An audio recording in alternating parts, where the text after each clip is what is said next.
ערב טוב מסמי עופר. אנחנו במחזור ה-23, אחריו יישארו רק 3 מחזורים לסיום הליגה הסדירה.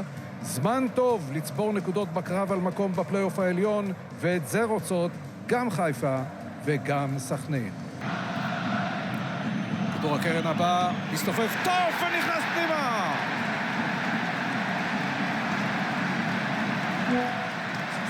איסת מגיע ראשון לכדור ושם אותו בפנים, ומכבי חיפה אחרי 4 דקות וכמה שניות עולה ל-1-0. הקרן של בנסון, הנגיחה של איסת.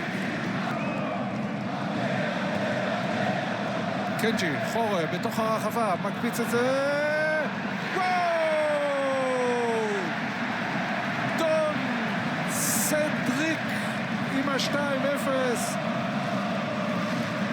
רק גיא צרפתי קם והתחיל לצעוק, ומכבי חיפה עולה ל-2-0. יופי של התקפה ושער של דון סדריק. וזה קרה לא בגלל שצעקו מהספסל, אלא בגלל שסכנין הרגישה קצת נוח ויצא קדימה.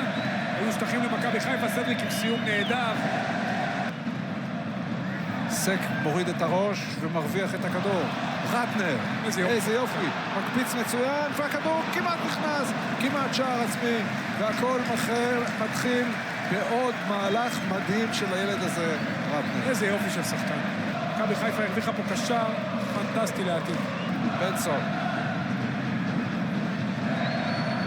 שליטה טובה מאוד בכדור יש לו לבנסון, והכדור כמעט נכנס. ניסיון של קנג'י חורה. איסת. קנג'י. הולך לצד השני קנג'י. וה-3-0.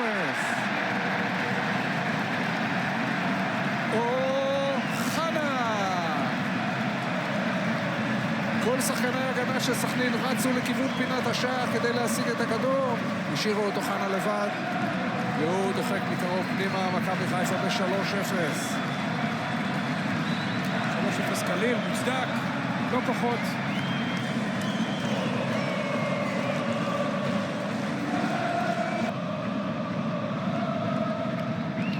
ילד ביתאי. בנסון.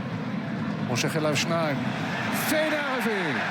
4-0 מכבי חיפה. וסוף סוף מספר 18 עולה על הלוח. מלמד עם השער הרביעי ועוד בישול ומהלך יפה של בנסון. פיינזיך, יופי של כדור. דאבל פאס. וניסיון של השוער להדוף, ועוד עדיפה של אבו ניל, והוא מציל כאן את השער החמישי. סדריק מחכה מחוץ לרחבה, רוצה את הכדור בחזרה, מקבל, עושה צעד לתוך הרחבה וכמעט חובש את השני שלו. הפנים קדימה, והשריקה הסופית של קרמלי קובעת מכבי חיפה 4, בני סכנין 0.